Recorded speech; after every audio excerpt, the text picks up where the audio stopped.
Hello friends, स्वागत है आप सभी का विजडम IQ 247 पर। फ्रेंड्स, आज हमारा इकोलॉजी इन्वायरमेंट का अध्याय 6 है, यानी कि लेक्चर 6 है। और जो है हम पिछली वीडियो में देख चुके थे जैव विविधता और संरक्षण। अब अगला जो लेक्चर होगा इसको हम देखेंगे इंडिया के कॉन्टेक्स्ट में। तो इसको हम काफ़ी अच्छे से डिटेल से देखेंगे, क्योंकि इसके यहाँ पर हम कानून और इसके लिए बनाए गए नियम उनको भी देखने का प्रयास करेंगे। तो चलिए अब देखते हैं, हम अपना जो टॉपिक है उस पर आते हैं। वह है पॉल्यूशन। काफ़ी महत्वपूर्ण टॉपिक है, यहाँ से प्रश्न अपनी परीक्षाओं में आते हैं।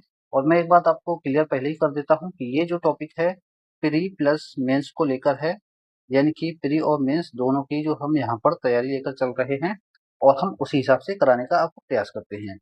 तो चलिए शुरू करते हैं। सबसे पहले समझते हैं कि प्रदूषण क्या है। प्रदूषण क्या है? जब हमारे आसपास के प्राकृतिक तत्वों जैसे कि वायु, जल, मृदा, ध्वनि आदि में हानिकारक पदार्थ मिल जाते हैं और उनकी गुणवत्ता खराब हो जाती है, तो इसे हम क्या कहते हैं? पर्यावरण प्रदूषण कहते हैं। जैसे कि मान लेते हैं ये हमारा स्वस्थ पर्यावरण है, इसको प्रदूषित करने वाला कारक कौन कौन से हैं? देखिए, जैसे कि वायु प्रदूषण जो है, वायु प्रदूषण में कौन है प्रमुख? जैसे कि धुआं, गैस, धूल।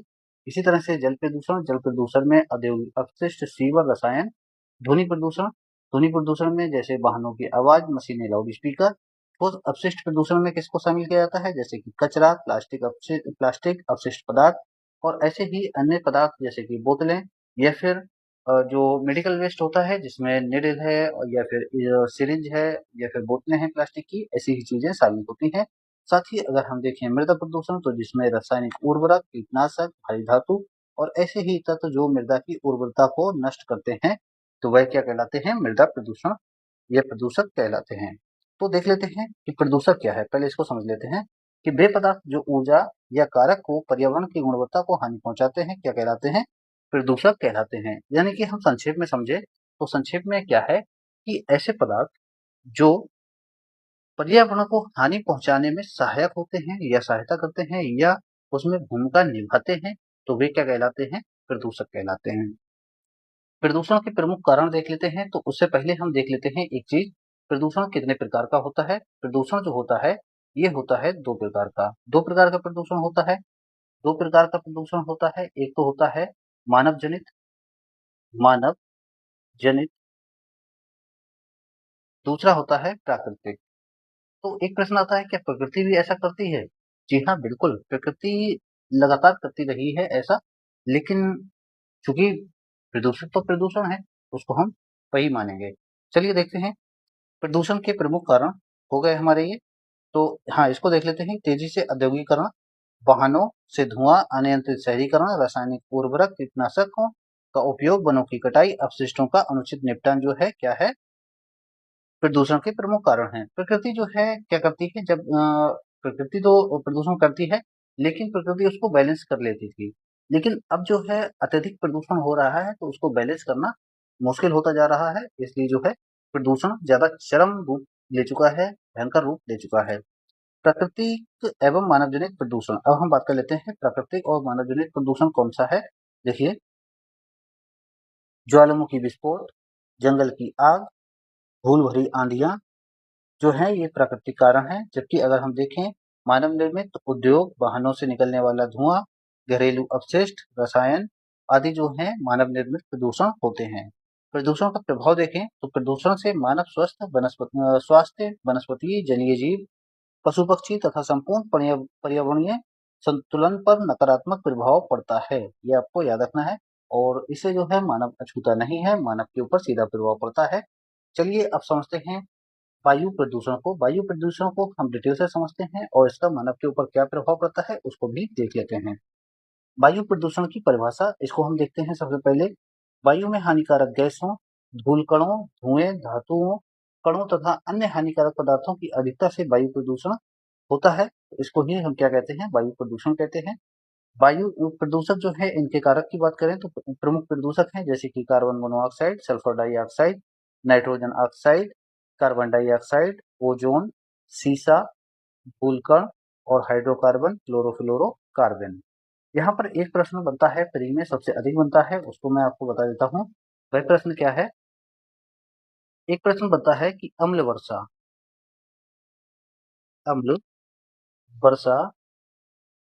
किसके कारण होती है? कौन से प्रदूषकों के कारण होती है? तो अम्ल वर्षा किसके कारण होती है? ये प्रश्न आपको याद रखना है क्योंकि ये कई बार परीक्षा में पूछा गया है। अम्ल वर्षा जो है ये सल्फर डाइऑक्साइड और नाइट्रोजन के ऑक्साइड जो होते हैं, इनके जो है संयुक्त प्रभाव से बनता है H2SO4 H2 H2SO4, जिसके कारण क्या होती है? अम्ल वर्षा होती है। ये आपको याद रखना है। चलिए अब आगे देखते हैं। एक प्रश्न आपके लिए है कि वाहनों से निकलने वाला जो धुआं है, उसमें कौन-कौन से प्रदूषक होते हैं? वाहनों से निकलने वाले धुएँ में प्रदूषक जो होते हैं, कौन से होते हैं? वह आपको बताना है। ये आप कमेंट बॉक्स में बताइए। चलिए अब देखते हैं वायु प्रदूषण के स्रोत। प्राकृतिक स्रोत देख लेते हैं। ज्वालामुखी विस्फोट, वनाग्नि, धूल भरी आंधियां, परागकण, समुद्री लवण आदि जो है प्राकृतिक प्रदूषक हैं। उसी तरह से मानव जनित जो स्रोत हैं उनको देखें तो वाहनों से निकलने वाला धुआं, औद्योगिक उत्सर्जन, बिजली उत्पादन, ईंट भट्टे से निकलने वाला जो राख है, कालिख है, इसके अलावा धुआं है, तो ये सारे जो हैं वायु प्रदूषक हैं। इसके अलावा कचरा का जलना, निर्माण कार्य, घरेलू ईंधनों और धुआं जो है, इन सभी को हम शामिल करते हैं मानव जनित स्रोतों के अंतर्गत। वायु प्रदूषण के प्रभाव की बात करें तो वायु प्रदूषण का प्रभाव जो है अलग अलग देखेंगे हम इसको। एक तो हम मानव स्वास्थ्य पर देखेंगे। श्वसन रोग होता है इसके कारण, दमा होता है, खांसी होती है, आंखों में जलन होती है, फेफड़ों का रोग होता है और हृदय रोग होता है किसके कारण? वायु प्रदूषण के कारण। उसके बाद अगर हम देखें वनस्पति पर, तो वनस्पति पर पत्तियों की क्षति होती है, प्रकाश संश्लेषण में कमी होती है, पौधों की वृद्धि में बाधा उत्पन्न हो जाती है, तो ये प्रकाश संश्लेषण पर प्रभाव पड़ता है इसका।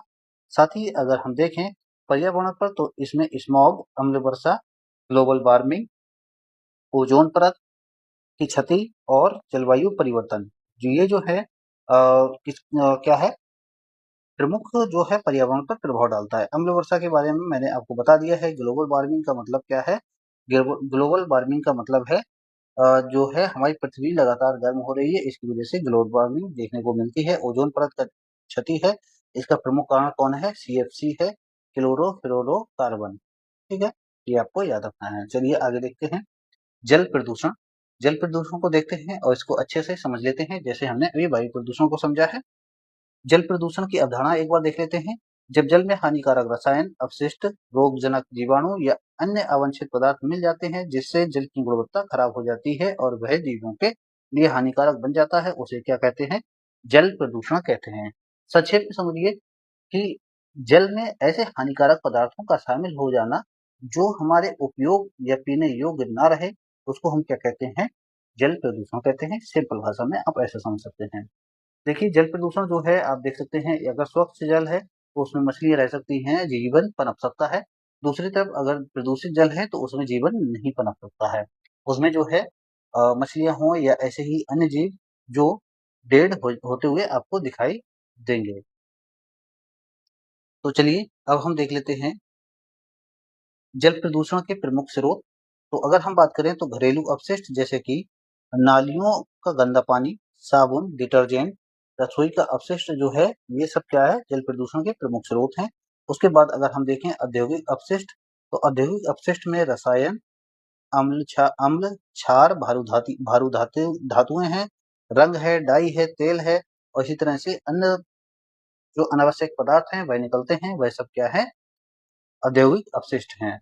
इसके अलावा अगर हम देखें तो कृषि अपशिष्ट जैसे कि कीटनाशक, उर्वरक, खरपतवारनाशी, दवाएं जो वर्षा के साथ जल में मिल जाती हैं, वह क्या करती हैं? जल को प्रदूषित करती हैं। और कुछ अन्य स्रोतों को देख लेते हैं जैसे कि तेल का रिसाव, प्लास्टिक, पूजा सामग्री, शव विसर्जन, खनन अपशिष्ट, निर्माण सामग्री आदि जो है जल को प्रदूषित करने का कार्य करते हैं। तो मैंने आपको बताया था एक सबसे बड़ी समस्या देखी जा रही है ऑयल स्पिल। ऑयल स्पिल क्या होता है? ऑयल जो स्पिल होता है इसको अगर हम देखें तो तेल का जो है तेल जो है हमारे यहाँ किससे आता है? टैंकरों से आता है, समुद्र के माध्यम से। कभी-कभी क्या होता है उन टैंकरों में जो है रिसाव शुरू हो जाता है किसी कारणवश, तो उसकी वजह से क्या होता है कि पानी के ऊपर एक लेयर सी बन जाती है। उस लेयर के कारण जो वहाँ के समुद्री जीव हैं पर्यावरण है उसको क्षति पहुंचती है और वह जीव जो है नष्ट हो जाते हैं, जैसे कि मछलियां या फिर इसी तरह से अन्य चीजें। प्रदूषण के स्रोत मैंने आपको बता दिए हैं, जैसे कि घरेलू अपशिष्ट, औद्योगिक अपशिष्ट, कृषि अपशिष्ट, पूजा सामग्री या ऐसे ही अन्य, तो आप समझ सकते हैं। उसके बाद देख लेते हैं प्रभाव। काफी महत्वपूर्ण है। पीने योग्य जल की कमी और जलजनित रोगों को प्रसार देता है, जैसे कि कौन कौन से रोग हो सकते हैं? हैजा हो सकता है, टाइफाइड हो सकता है, डायरिया हो सकती है, हेपेटाइटिस आदि रोग हो सकते हैं। जलीय जीवों की मृत्यु और जैव विविधता में कमी हो सकती है, क्योंकि उनको ऑक्सीजन की कमी हो जाती है अम्लीय जो अगर जल होता है उसके कारण। जल की दुर्गंध, रंग और स्वाद में परिवर्तन हो जाता है, तो इससे जो है मानव पर सीधा प्रभाव पड़ता है, यानी कि जल की गुणवत्ता में कमी हो जाती है। कृषि, मत्स्य पालन और उद्योगों पर प्रतिकूल प्रभाव पड़ता है। पर्यावरण असंतुलन होने की संभावना इससे बनी रहती है और हमारी जैव विविधता नष्ट होती है। मानव स्वास्थ्य व पर्यावरण के लिए ये गंभीर खतरा है, जैसा कि मैंने आपको यहाँ पर बताया है। चलिए आगे देखते हैं। अब हम देखेंगे मृदा प्रदूषण, यानी कि सॉइल पॉल्यूशन। मृदा प्रदूषण क्या है? जब भूमि की गुणवत्ता हानिकारक रासायनिक पदार्थों, कीटनाशकों, भारी धातुओं, प्लास्टिक और अन्य अपशिष्ट के कारण खराब हो जाती है, तो इसे ही हम क्या कहते हैं? मृदा प्रदूषण कहते हैं।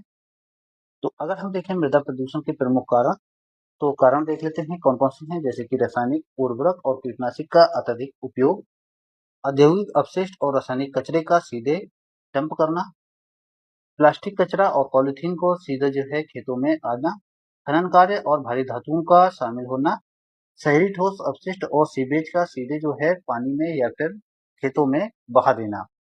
प्रदूषण के प्रमुख स्रोत मैंने आपको बता दिया है, लेकिन एक बार यहाँ पर भी देखते हैं कि रासायनिक उर्वरक और कीटनाशकों का अत्यधिक प्रयोग, औद्योगिक अपशिष्ट और रासायनिक कचरा, प्लास्टिक कचरा और पॉलीथीन, खनन कार्य और भारी धातुएं, शहरी ठोस और अपशिष्ट और सीवेज कीचड़ आदि जो है प्रदूषण के प्रमुख स्रोत हैं। सीधे प्रश्न आपको मेंस में इस तरह का मिल सकता है, तो आप याद रखिए। मृदा प्रदूषण के दुष्प्रभाव की बात करें, तो अगर हम इसके दुष्प्रभाव की बात करें तो उसमें हम देखते हैं मृदा की उर्वरता और उत्पादकता जो है इससे घट जाती है, यानी कि मृदा जो है या तो अम्लीय हो सकती है या फिर क्षारीय हो सकती है या फिर हानिकारक जो पदार्थ हैं या तत्व हैं वह इसमें शामिल हो सकते हैं, जिससे जो है मृदा दूषित हो सकती है और उसके कारण क्या होगा कि खेती के लिए उपयोगी मृदा नहीं रहेगी या फिर उसकी उत्पादकता कम हो जाएगी। चलिए आगे देखते हैं। फसलों की गुणवत्ता और मात्रा पर बुरा प्रभाव पड़ेगा। भोजन श्रृंखला के माध्यम से ये प्रदूषक मानव शरीर तक पहुंचने और अनेक रोग जो है उत्पन्न कर सकते हैं। भूमि बंजर होती जाती है और जैव विविधता नष्ट होती जाती है। भूजल भी जो है इसके कारण प्रभावित होता है या फिर प्रदूषित होता है। तो ये जो है सारी समस्याएं हैं, तो इनको हम समझ सकते हैं अच्छे से और हम इसका निदान भी करने का प्रयास लगातार कर रहे हैं और हमें अपने स्तर पे भी काम करना चाहिए। मृदा प्रदूषण के नियंत्रण और उपाय की बात करें तो जैविक खाद और कंपोस्ट का उपयोग कर सकते हैं, जैविक खेती और फसल चक्र को अपना सकते हैं, यानी कि बदल-बदल कर फसल हम लगा सकते हैं, प्लास्टिक का सही निपटान और पुनर्चक्रण कर सकते हैं, औद्योगिक अपशिष्ट का शोधन कर सकते हैं, साथ ही वृक्षारोपण कर सकते हैं और मृदा संरक्षण के उपाय जो हैं अपनाए जा सकते हैं। ठोस अपशिष्ट एवं प्लास्टिक प्रदूषण, इसको देख लेते हैं। तो ठोस अपशिष्ट क्या है? इसको देखते हैं कि गृह, वाणिज्य, औद्योगिक, कृषि या संस्थागत गतिविधियों से उत्पन्न ठोस, अर्धठोस या कीचड़ रूपी वे पदार्थ जिनका कोई उपयोग नहीं रहता है, ठोस अपशिष्ट कहलाते हैं। ठोस अपशिष्ट के अगर हम प्रकार की बात करें, जैसे कि जैव अपक्रमणीय अपशिष्ट और इसी तरह से अजैव अपक्रमणीय अपशिष्ट।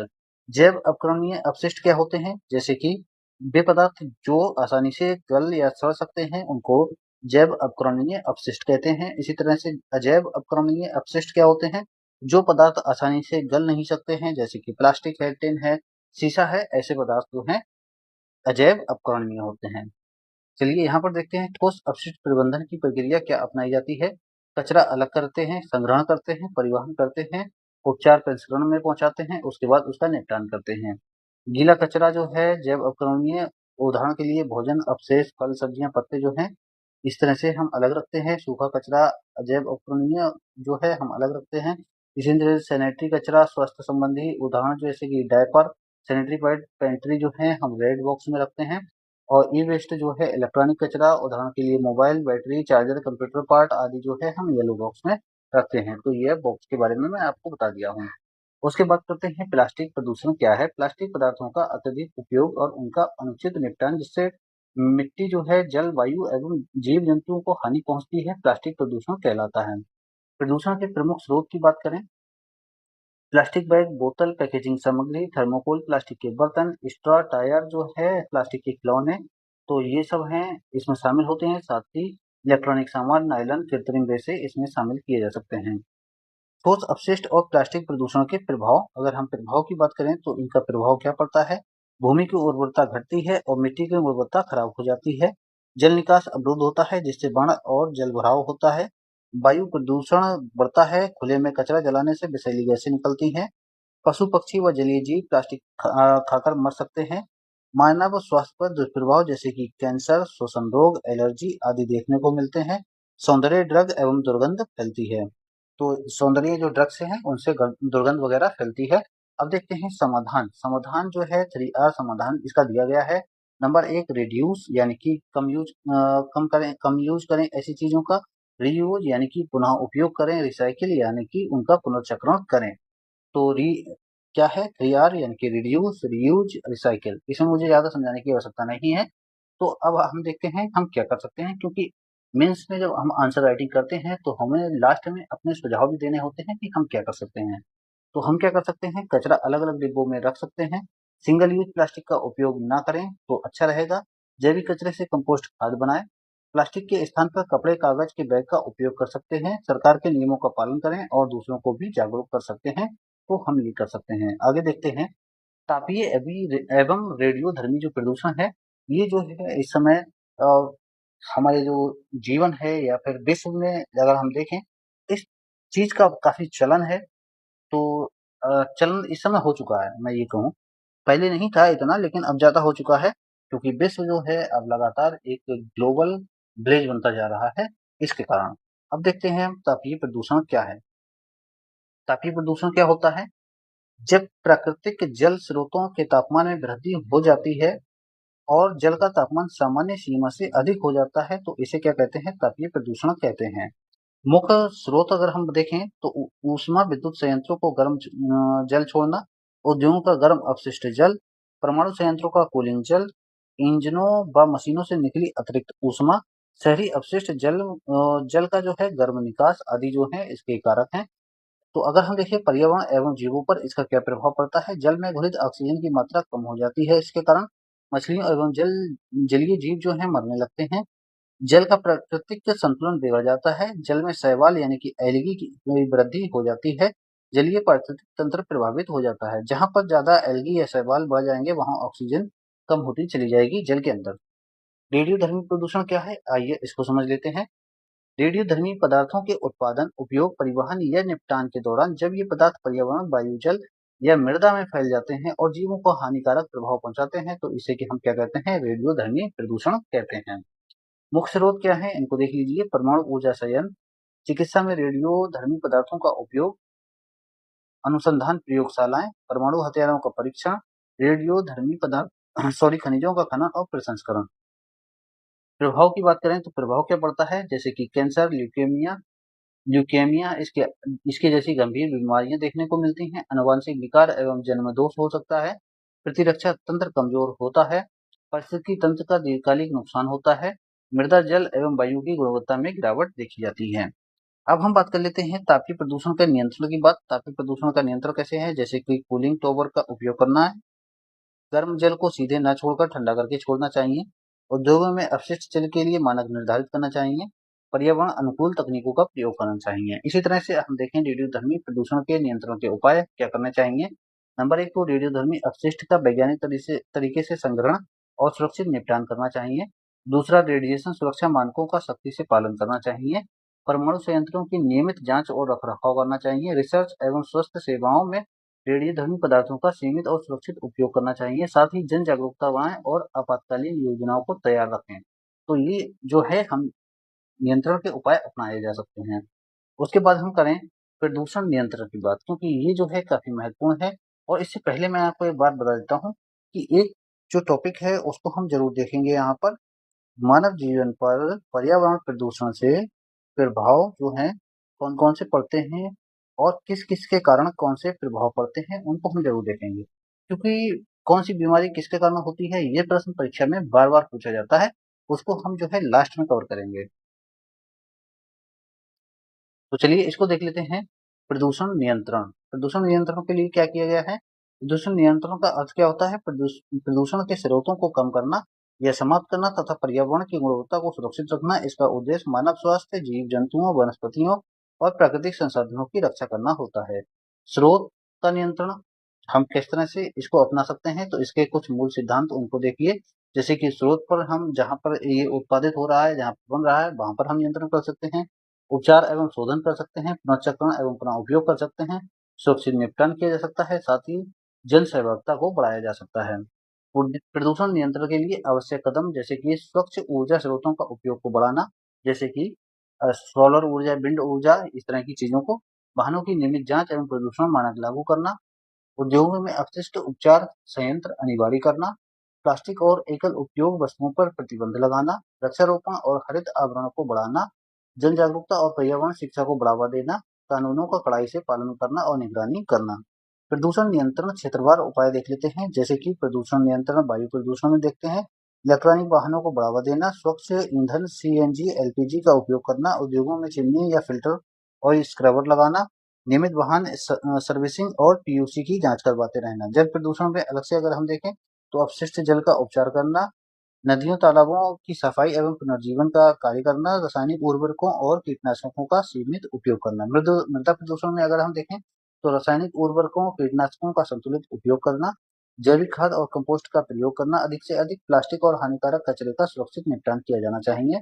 साथ ही जो है प्रदूषण नियंत्रण में अगर हम देखें ध्वनि प्रदूषण, तो हॉर्न के अनावश्यक उपयोग पर रोक लगाई जानी चाहिए। ध्वनि सीमा जो है डेसिबल लिमिट का पालन किया जाना चाहिए। लाउड स्पीकर के उपयोग पर समय और स्तर की सीमा लागू करनी चाहिए।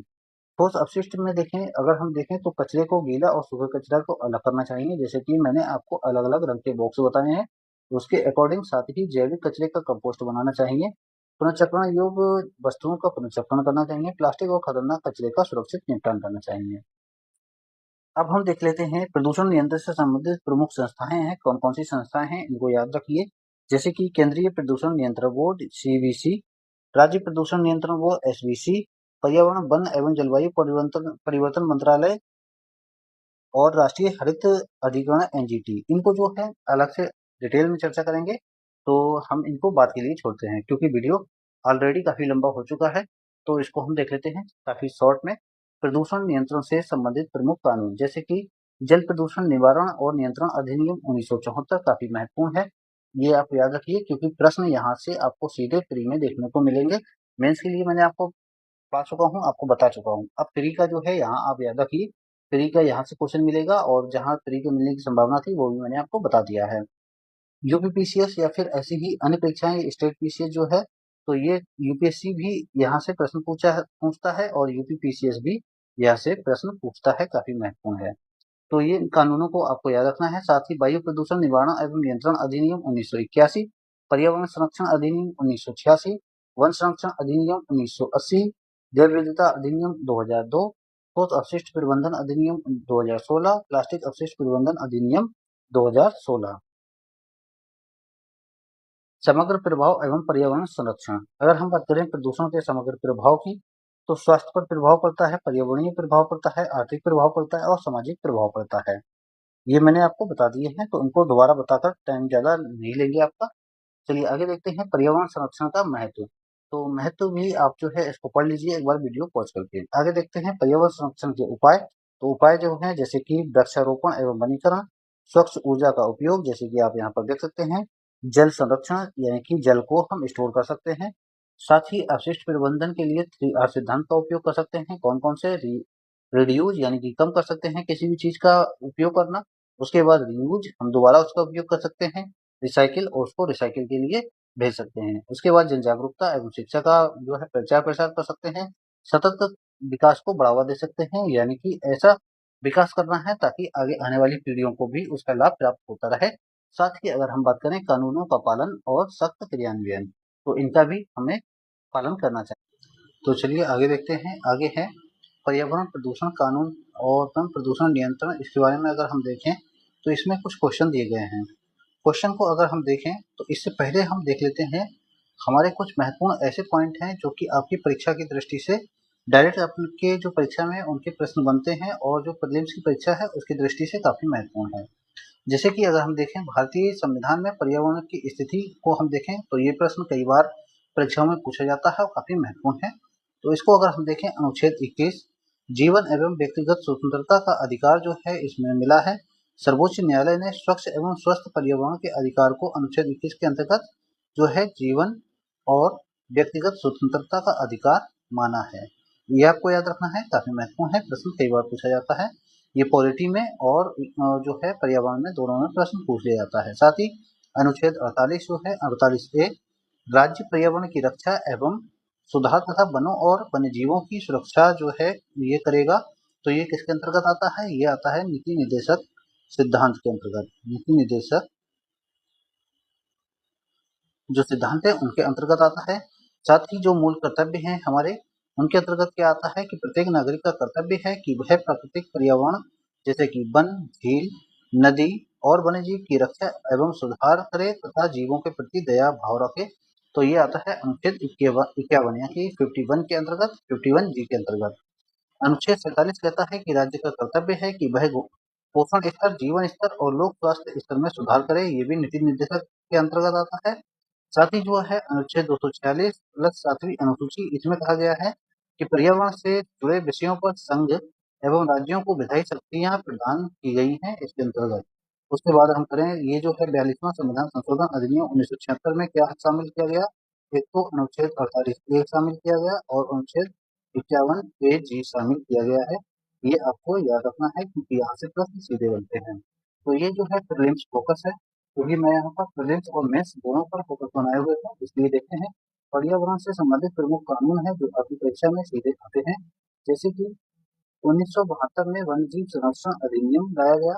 इससे जो है वन्यजीवों और जो उनके आवासों का संरक्षण है ये संभव बनाया जाता है। 1974 में जल प्रदूषण निवारण एवं नियंत्रण अधिनियम लाया गया। 1980 में वन संरक्षण अधिनियम। 1981 वायु प्रदूषण निवारण एवं नियंत्रण अधिनियम। 1986 पर्यावरण संरक्षण अधिनियम। तो ये तो आपका बार बार पूछा गया है। पर्यावरण संरक्षण अधिनियम कब आया है? 1986 में। 1988 राष्ट्रीय वन नीति। 2002 में जैव विविधता अधिनियम कई बार पूछा गया है। 2010 में राष्ट्रीय हरित अधिकरण प्रश्न कई बार पूछा गया है, ये आपको याद रखना है। 2016 में प्रतिपूरक वनीकरण कोष अधिनियम जो है पारित किया गया है यानी कि कैंपा। तो ये आपको याद रखना है। आगे देख लेते हैं विषैले तत्व रसायन से होने वाले प्रमुख रोग जो हैं ये प्रश्न बार बार पूछे गए हैं इसलिए मैंने इनको यहाँ पर शामिल किया है। जैसे कि कैडमियम, कैडमियम से कौन सा रोग होता है? तो इसके कारण जो है इटाई रोग होता है। हड्डियों में कमजोरी, दर्द एवं विकृति जो है ये देखने को मिलती है। साथ ही पारा यानी कि मरकरी, इससे मिनीमाटा रोग देखने को मिलता है जो कि तंत्र को प्रभावित करता है। आर्सेनिक, आर्सेनिक जो है आर्सेनिकोसिस होता है, त्वचा पर घाव। रजकंता यानी कि रजकरंता तंत्रिका एवं अन्य अंगों को प्रभावित करता है। तंत्रिका तंत्र को प्रभावित करता है, अन्य अंगों को प्रभावित करता है। तो यहाँ पर तंत्रिका तंत्र है, ये याद रखना।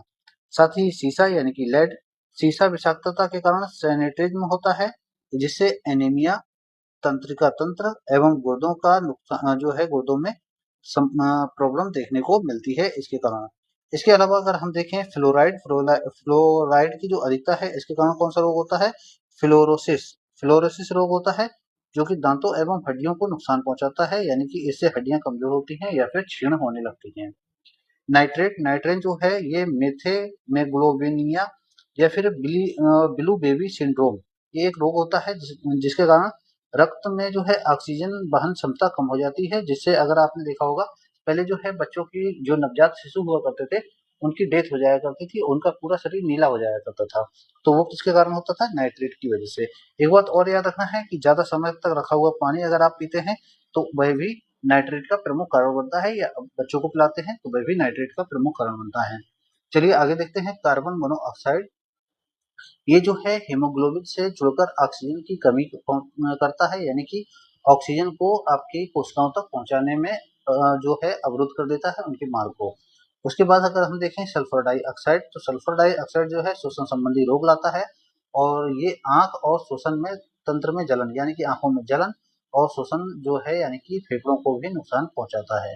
साथ ही नाइट्रोजन ऑक्साइड जो है ये श्वसन तंत्र को क्षति पहुंचाता है, जैसे कि फेफड़ों में जलन एवं सूजन देखने को मिलती है। इसी तरह से बेंजीन जो है अप्लास्टिक एनीमिया यानी कि रक्त संबंधी विकार है, जैसे कि अस्थि मज्जा पर विषैला प्रभाव डालता है, जहां हमारे रेड ब्लड सेल होती हैं वहां पर। उसके बाद साइनाइड जो है ये कोशिकीय श्वसन बाधित करता है, गंभीर ऑक्सीजन अभाव देखने को मिलता है। क्रोमियम क्रोमियम में त्वचा एवं श्वसन विशेष का संबंधी विकार देखने को मिलता है, विशेष संबंधी विकार देखने सॉरी श्वसन संबंधी विकार देखने को मिलता है, और त्वचा फेफड़ों पर विषैला प्रभाव भी देखने को मिलता है। तो चलिए अब हम देख लेते हैं अपना प्रश्न। प्रश्न क्या है, आइए उसको समझते हैं। जल प्रदूषण निवारण एवं नियंत्रण अधिनियम किस वर्ष लागू किया गया? तो ये किस वर्ष लागू किया? ये किया गया है 1974 में। काफी महत्वपूर्ण प्रश्न है और कई बार परीक्षाओं में पूछा गया है। उसके बाद देखते हैं पर्यावरण संरक्षण अधिनियम के अंतर्गत केंद्र सरकार को नियम बनाने की शक्ति किस धारा के तहत दी गई है? तो ये किसके तहत दी गई है? धारा 6 के तहत दी गई है। चलिए आगे देखते हैं। निम्नलिखित प्रश्नों पर विचार करना है। वायु प्रदूषण निवारण एवं नियंत्रण अधिनियम 1981 में केंद्रीय एवं राज्य प्रदूषण नियंत्रण बोर्ड का प्रावधान है या नहीं है? हाँ बिल्कुल है, तो प्रावधान किया गया है। दूसरा देखते हैं, इस अधिनियम के अंतर्गत किसी क्षेत्र को वायु प्रदूषण नियंत्रण क्षेत्र घोषित किया जा सकता है? तो किया जा सकता है, बिल्कुल किया जा सकता है, यानी कि हमारा कौन सा ऑप्शन सही है? ऑप्शन सी सही है, 1 और 2 दोनों सही है। दूसरा अगर हम देखें, अगला प्रश्न है प्रश्न 4 कि निम्नलिखित कथनों पर विचार करना है। राष्ट्रीय हरित अधिकरण एनजीटी की स्थापना पर्यावरण से संबंधित मामलों के निपटारे के लिए की गई। तो सबसे पहले ये इसकी स्थापना कब की गई? 2010 में, ये आपको याद रखना है। और ये पर्यावरण से संबंधित मामलों के निपटारे के लिए की गई, हाँ बिल्कुल। उसके बाद अगर हम देखें, एनजीटी केवल अपीलीय न्यायाधिकरण के रूप में कार्य करता है, मूल मामलों की सुनवाई नहीं करता है, क्या ऐसा है?